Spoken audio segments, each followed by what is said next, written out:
Patut diduga Hotman ini telah mempengaruhi jalannya proses gelar itu dan menjual-jual ke orang-orang penting negara ini. Apa urusan apa? Dia hubungin si A, si B, si C, udah saya hubungin semua. Kamu udah nggak bisa ngapa-ngapain. Nah, maksudnya apa? Tidak boleh ada satu orang yang merasa dia kuat, yang lain lemah. Tidak. Saya udah buktikan kok 3 tahun lebih saya perang sama Hotman, nggak ada apa-apa dia. Nggak ada apa-apa dia.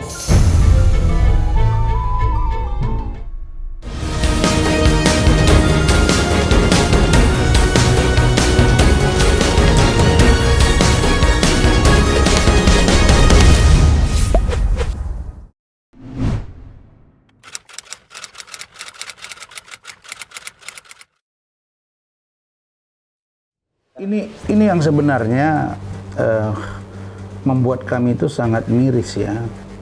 Pertama, kasus laporan Pak David Raharja terhadap Kejora, salah satu staf marketing di Bank BRI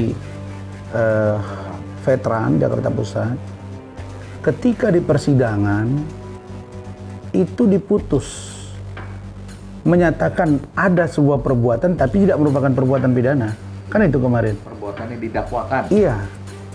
Jadi di situ saja pun kita sudah mulai waktu itu ya dengan kategori tentulah bebas maksudnya begitu ya. Lalu kemudian dia memang dibebaskan ya, sudah bebas. Nah, lalu kemudian masih ada satu lagi waktu itu belum kita yang pegang. Saya beritahu Pak David kita mesti kencangin ini yang di Polres Jakarta Utara. Karena itu sudah status tersangka kepala cabangnya. Artinya pimpinan dari Kejora. Meskipun kepala cabang ini masih baru, tapi kan dia sempat mengeluarkan surat kan? Yeah. Default gitu ya. Dan dia tahu gitu, artinya dia tahu perkara ini. Nah, dia pun menjadi tersangka, Pak Didik ini. Berdasarkan 2 alat bukti yang sah dan meyakinkan menurut penyidik. Dilakukan gelar perkara, diputuskan dari sidik dan tersangka. Oke? Waktu itu kita berpikir, kalau ini kita kencangin, kita kawal betul, maka tidak tertutup kemungkinan kalau dia nanti disidangkan dan divonis bersalah Didik tetap akan terkait juga dengan Kejora.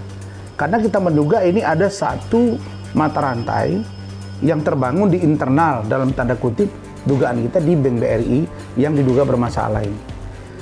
Tetapi saya justru kaget tiba-tiba Pak David hubungi saya lagi di Medan, beliau bilang, "Bang, saya dapat undangan untuk gelar perkara khusus, tapi di Krimsus Polda Metro Jaya." Beliau kirimkan ke saya, pemohon ini adalah kuasa hukum dari Didik, begitu ya.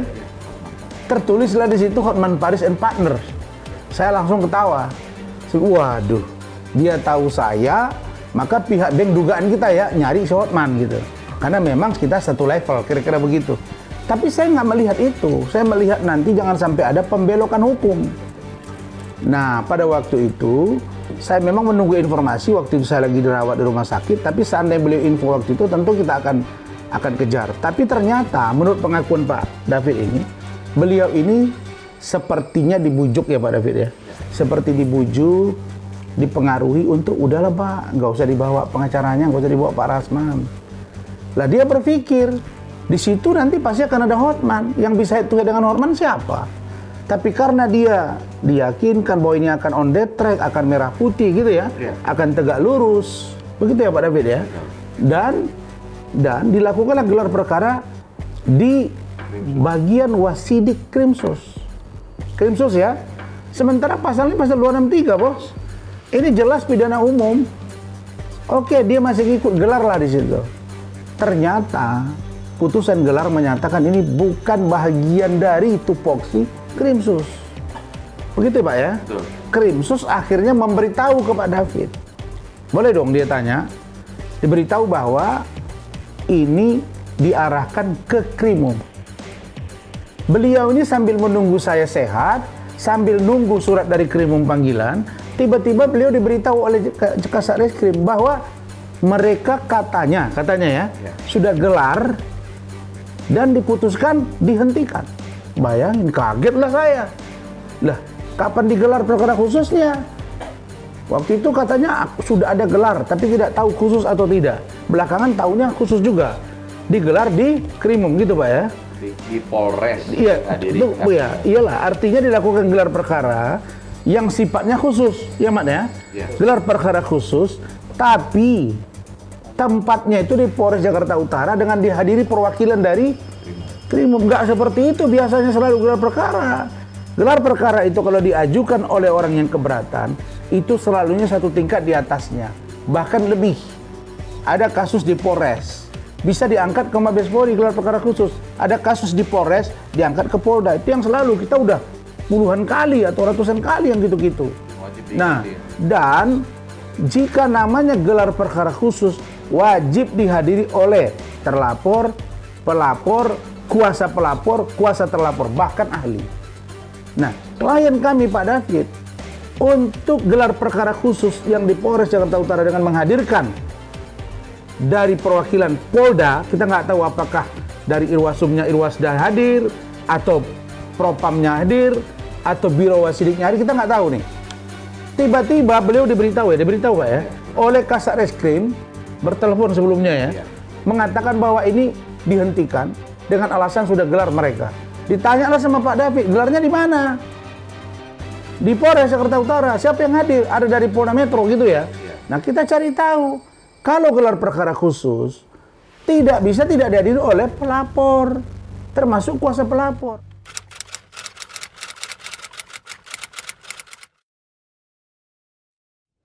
Nah, kami merasa seperti dibohongi. Sehingga tadi kami mengambil langkah.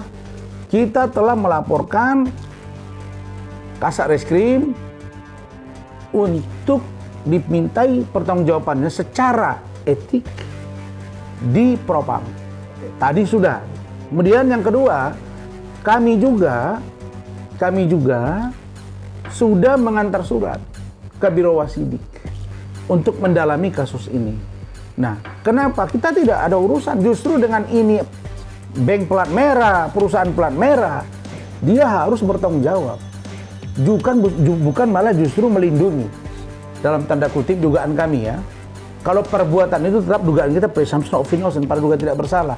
Tapi aneh sekali, Kasat Reskrim Polres Jakarta Utara yang tanda tangan dan gelar naik sidik dan tersangka, beliau juga yang hentikan. Sementara surat yang kami terima, dasar klausul untuk menghentikan itu sangat lemah sekali. Nah, silakan Mat. Dasarnya itu coba bacain. Ini aneh. Ini yang baru pernah saya lihat sepanjang saya beracara. Terima kasih Pak Rasman. Pertama begini, klien kami pada tanggal 27 Mei menerima sebuah surat. Surat yaitu perihal pemberitahuan penghentian penyidikan. Surat ini sejatinya ditujukan kepada Kepala Kejaksaan Negeri Jakarta Utara. Dalam surat tersebut disebutkan tembusan, yaitu klien kami Bapak David. Setelah kami cermati, di dalam surat ini pun mengalami ataupun terdapat sebuah kejanggalan, di mana dalam semua perkara yang pernah kami tangani, di dalam sebuah surat penghentian penyidikan itu selalu disebutkan dasar penghentiannya apa, rujukannya apa. Apakah dia rujukan gelar perkara, dia sebutkan itu. Tetapi dalam surat pemberitahuan yang disampaikan oleh Polres Metro Jakarta Utara, tidak disebutkan apa dasar penghentian surat tersebut. Hanya menerangkan bahwa perkara yang dilaporkan oleh Pak David dihentikan karena tidak cukup bukti. Ini yang pertama, kekeliruan, kejanggalan, kesalahan daripada penyidik dalam melakukan prosedur penerbitan SP3 tersebut, surat penyidik. Kemudian, dalam surat yang berbeda yang diterima juga oleh klien kami, bisa saja ini bahwa penyidik sudah merasa ternyata ada kesalahan, buru-buru lah ini diperbaiki, ya kan? Buru-buru lah ini diperbaiki, diberikan kembali kepada Pak David, yaitu surat ketetapan nomor SK Sidik 1/90/5/1.9 Reskrim tentang penghentian penyidikan. Nah, ini juga keliru suratnya ini, di mana kekeliruan ini dalam waktu dekat juga kami akan ajukan pengujiannya, yaitu pra peradilan. Artinya apa? Siap-siap nih para penyidik, kita akan lawan terus. Kekeliruannya apa Bang di surat kedua? Poin kekeliruannya Belum kita buka. bahwa Jangan kita buka. jangan kita buka dulu. Itu Baik. senjata kita Nah, nanti itu kita. senjata kita. Yang pasti kepada Kasat Reskrim, siap-siap. Banyak sekali kekeliruan yang telah diterbitkan di dalam surat penetapan penghentian penyidikan itu. Karena begini, kalau seandainya poin ini kami buka hari ini, kebiasaan kita banyak oknum yang memainkan hukum ini. Gitu. Banyak yang tiba-tiba gelagapan, ketakutan karena kesalahannya sendiri, kemudian menerbitkan surat-surat baru gitu. Nah, ini makanya notis dari Pak David untuk tidak disampaikan dulu materinya. Karena kita khawatir nanti mereka perbaiki, mereka terbitkan lagi surat berikutnya. Sementara senjata ini akan kami buka dalam waktu dekat. Tadi secara materi di permohonan gelar perkara khusus sudah kami sampaikan. Tapi permohonan ini juga, materi ini juga akan kami terangkan di dalam materi pra peradilan nantinya ketika akan diajukan.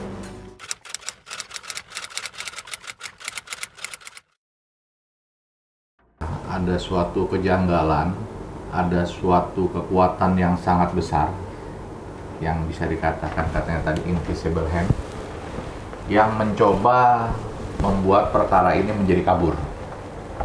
Di mana sebelumnya saat saya melaporkan perkara ini di Polres Jakarta Utara, waktu itu saya masih ingat Kasat Reskrim AKBP Beni itu masih dengan yakin berdasarkan alat bukti dan saksi-saksi yang ada, itu perkara ini dimungkinkan akan lanjut ke tahap penyidikan, dan jika memang ditemukan bukti yang cukup, 2 alat bukti akan naik ke tahap tersangka.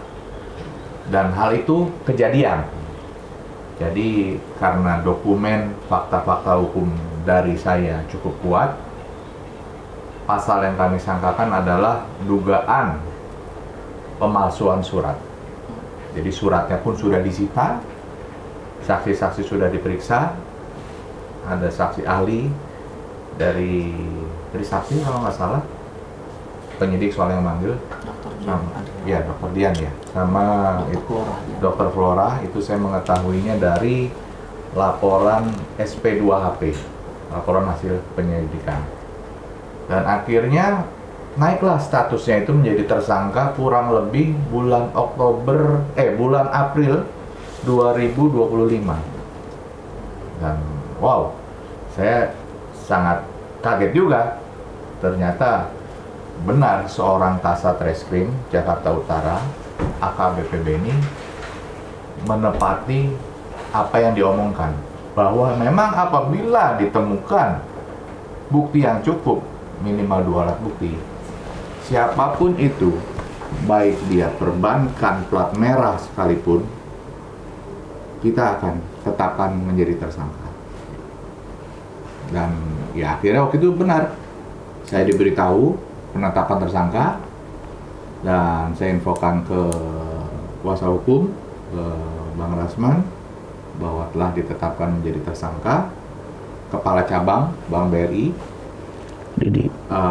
Pak Didik waktu itu, kepala cabang yang baru menjabat di bulan Juni 2024, di mana perkara itu waktu sedang bergulir di Polda Metro Jaya, yang laporan saya yang pertama itu di bulan Mei 2023. Ya tadi mungkin Kasat Reskrim tidak menduga penetapan tersangka yang telah dia pimpin gelarnya, dia sendiri yang memimpin gelar naik sidik dan naik tersangka.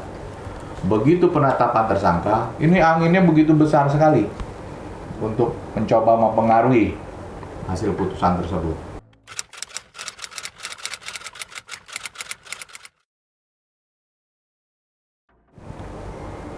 Jadi seperti teman-teman tahu juga, ya di luaran kan kuasa hukum kami ini, Bang Rasman, selalu bersinggungan dengan Ya, Bang Hotman.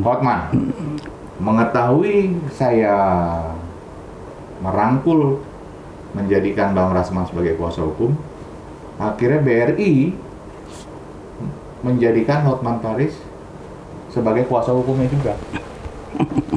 Dan langsung saat itu, setelah ditetapkan menjadi tersangka, kalau nggak salah surat yang saya dapatkan, informasi tembusannya itu, langsung Hotman Paris itu langsung meminta bahasanya perlindungan hukum.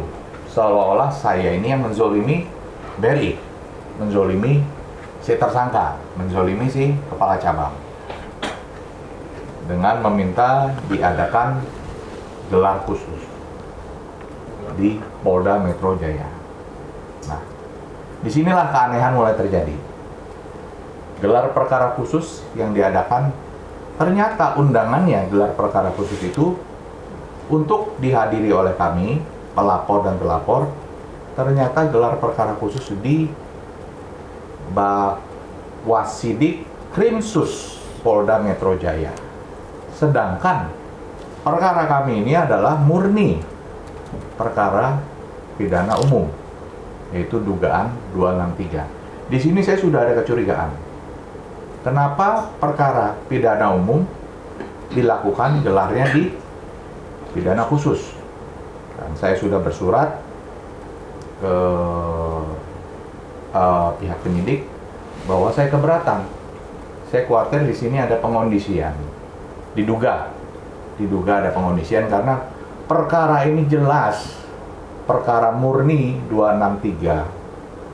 Tidak ada sangkut pautnya dengan perkara yang pernah berjalan di Vismondet di Krimsus Polda Metro Jaya. Akhirnya terbitlah undangan tanggal 7 Mei 2025 jam 10 pagi. Cuman kebetulan waktu itu Bang Rasman sedang Di Medan. Kurang sehat ya, sedang dirawat kalau nggak salah di Medan. Jadi dan ada yang unik juga di sini, penyidik sudah menyampaikan kepada saya, Pak David, nanti kalau datang sendiri aja ya. Saya, karena mereka sudah mengetahui saya sudah mempunyai kuasa hukum, yaitu Bang Rasman. Tapi mereka juga sudah mengetahui bahwa dipastikan Hotman Paris akan hadir dalam gelar perkara khusus tersebut. Jadi saya sampaikan, saya dihubungi oleh penyidik untuk datang sendiri. Nah, ini menjadi suatu tanda tanya besar bagi saya, karena kenapa saya tidak boleh membawa kuasa hukum saya? Gitu.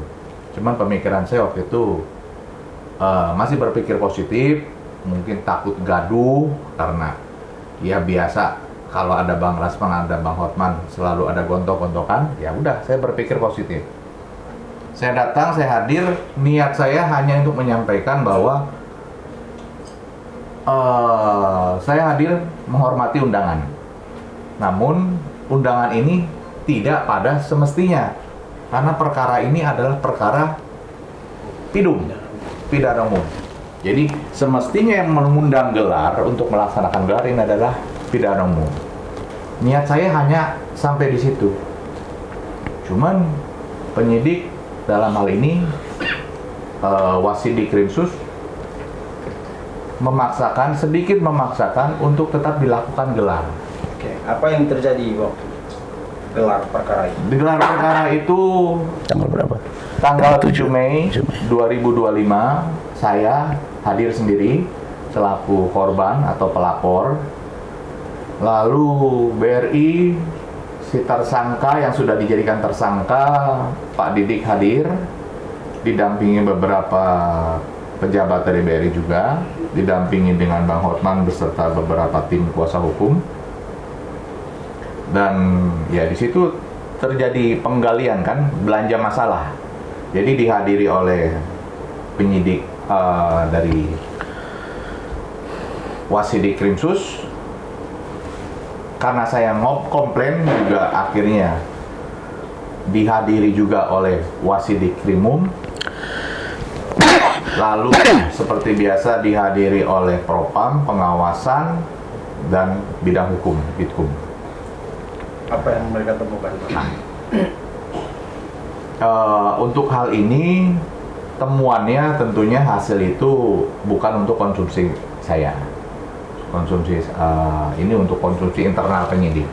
Nah, cuman saya mendapatkan keyakinan berdasarkan tadi saat belanja masalah dan penggalian mengungkap fakta saat digelar perkara khusus itu, saya yakin dari pertanyaan maupun dari mimik wajah penyidik itu tidak ada satupun penyidik yang meminta atau menyarankan perkara ini atau perkara yang telah ditetapkan menjadi tersangka ini dianggap tidak sah untuk dihentikan.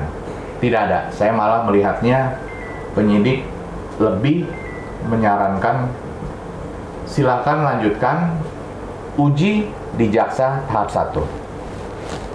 Itu yang saya melihatnya dari kacamata saya.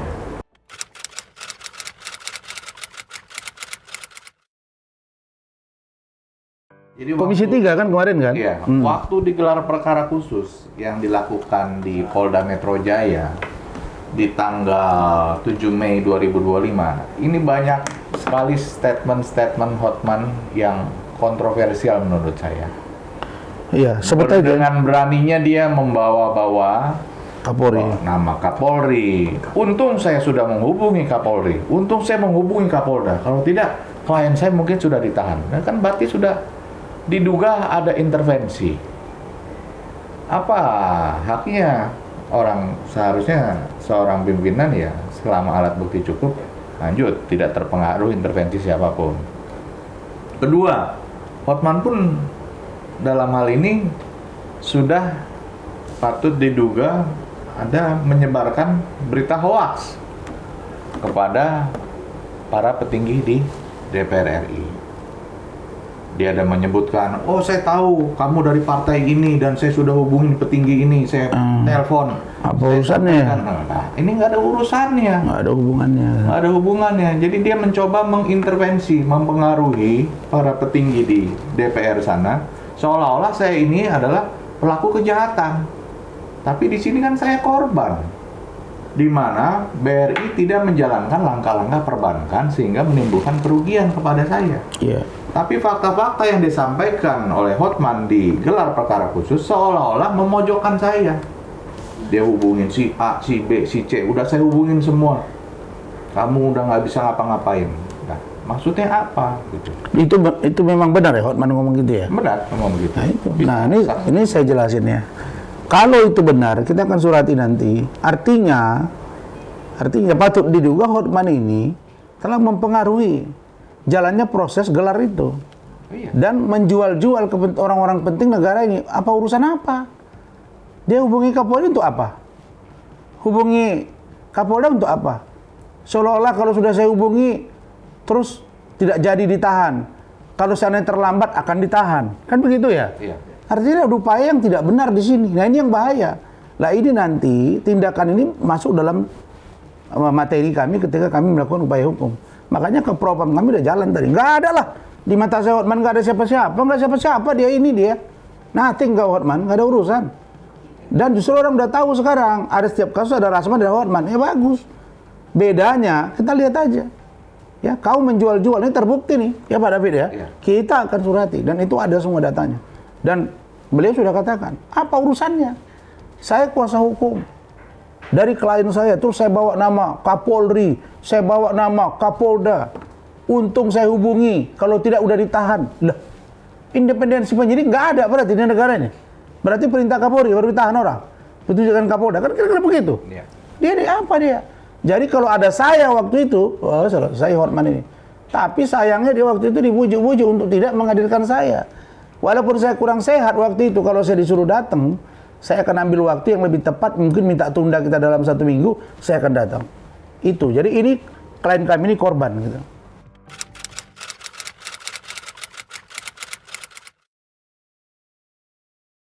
Kami menduga itu hanya bahasa Hotman, nggak mungkin. Kapolri bisa diaturnya, Enggak lah, Kapolda juga. Tapi seandainya itu ada dia hubungi, lalu kemudian itu tidak benar, seandainya itu benar pun adanya, tetap juga salah. Karena dia menggambarkan bahwa kalau seandainya terlambat saya hubungi, gitu bahasanya Pak ya. Klien saya ini mungkin akan ditahan gitu. Nah, berarti dia memberitahu kepada kita bahwa Kapolri dia hubungi, Kapolda dia hubungi bahwa klien ini jangan ditahan.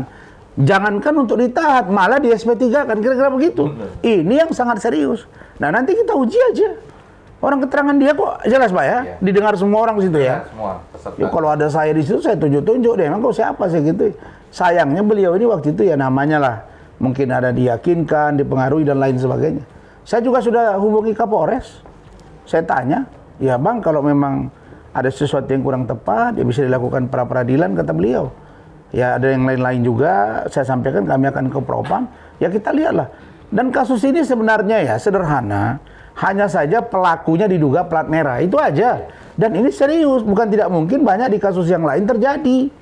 Hanya Pak David ini orangnya berani, gerilyawan, dia merasa bahwa dia dibohongi, dizolimi, sehingga dia melakukan perlawanan hukum.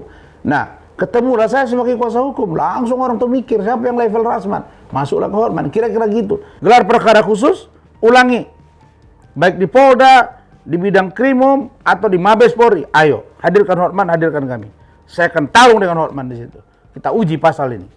Begitu. Nah, adapun lemahnya dasar untuk SP3 itu kita sudah punya. Cuma itu nanti menjadi strategi kami. Seolah-olah Hotman itu lebih paham semuanya. Jadi dia bilang, jadi penyidik seperti ini ya peserta gelar, pimpinan gelar. Ini pasalnya pasal yang mana jadi yang mau kita debatkan? Yang di ini, oh jelas ini adalah yang di Polres. Oke, kalau gitu 263. 263 itu wajib ada kerugian, kata Hotman. Pak David ini kerugiannya apa? Malah dia merugikan negara. Siapa? Saya bilang. Kerugian saya banyak sekali. Sejak nama saya masuk daftar hitam oleh karena ketidakprofesionalan BRI dalam menjalankan langkah-langkah perbankan, aset-aset saya banyak yang harus dijual rugi. Saya bilang, tahu nggak? Bang Hotman kalau gitu nggak ngerti perkara ini. Jadi malah saya yang berdebat. Tapi intinya, di situ saya melihat mayoritas peserta gelar itu menurut hati kecil saya meyakinkan lanjut ke tahap 1 atau uji di kejaksaan. Jadi nggak ada permintaan dihentikan ya. Nggak ada permintaan dihentikan. Makanya tadi di Wasidik dan di Propam kita minta tolong semua hasil saran pendapat peserta gelar, ada sekitar 25 orang yang hadir, dibuka hasilnya. Hasilnya apa? Apakah ada yang perintahkan menghentikan? Mungkin kalaupun ada, 1-2 orang. Selebihnya yang 20 perintahkan lanjut. Kenapa itu tidak dijadikan dasar untuk melanjutkan? Nah, inilah yang tadi kita mau gali. Saya yakin saya dizolimin.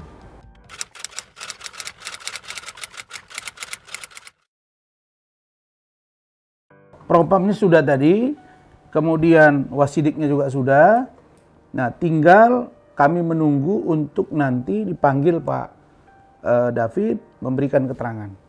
Lalu kemudian pada saat yang bersamaan kami sudah bersurat juga ke Wasidik, nanti kita akan lihat perkembangan lebih lanjut. Lalu kemudian kita juga mungkin kita ambil langkah untuk melaporkan penyalahgunaan kewenangan. Pasal 421. Kita pikirkan nanti kemana. Dan insya Allah kami akan kawal kasus ini sampai selesai. Begitu. Tidak boleh satu anak bangsa yang bisa menzolimi anak bangsa yang lain. Tidak boleh ada satu orang yang merasa dia kuat, yang lain lemah. Tidak. Tidak. Saya udah buktikan kok 3 tahun lebih saya perang sama Hotman, nggak ada apa-apa dia. Yang ada dia sakit-sakitan. Sekarang juga sakit kok. Ya, mencret, lain-lain. Itu tanda-tanda itu. Tanda-tanda itu. Mencret, demam, tanda-tanda. Kalau orang yang jago harusnya Hotman bilang, beritahu ya penyidik ya, peserta gelar, kalau saya hadir tolong beritahu pengacaranya itu Rasman dari Pak David supaya datang. Seperti yang saya buat ini, ayo datang. Nah, itu baru seru, bukan malah ketakutan kalau kita datang kan gitu. Biar diuji gitu loh. Karena saya dengan dia udah gelar perkara udah sekali, waktu mediasi juga sekali, nggak ada mampunya. Nggak ada, sidang juga kita buat dia loyo. Persidangan di pengadilan. So gini dia bawa dokumen. Mudah-mudahan kasus ini kami akan maju terus. Kita tidak akan pernah.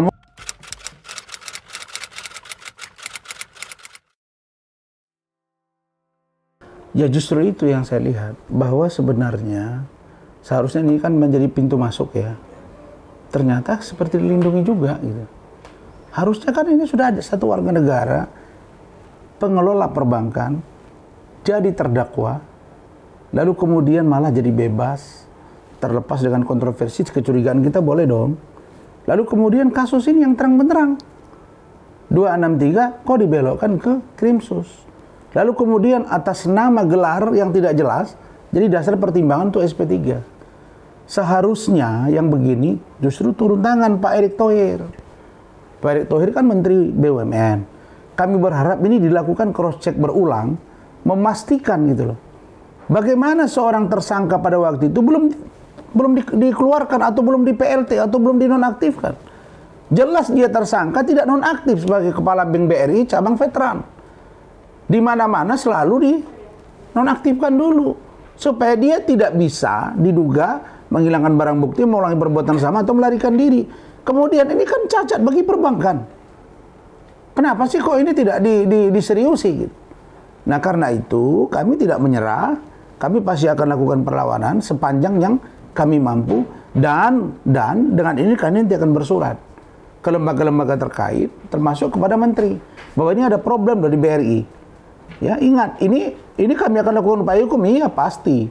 Kami sudah dapat satu celah yang serius, dasar pertimbangan yang tidak kuat dalam menerbitkan SP3. Tapi itu nanti di upaya hukum kami yang lain, bisa di pra-peradilan, bisa yang lain gitu.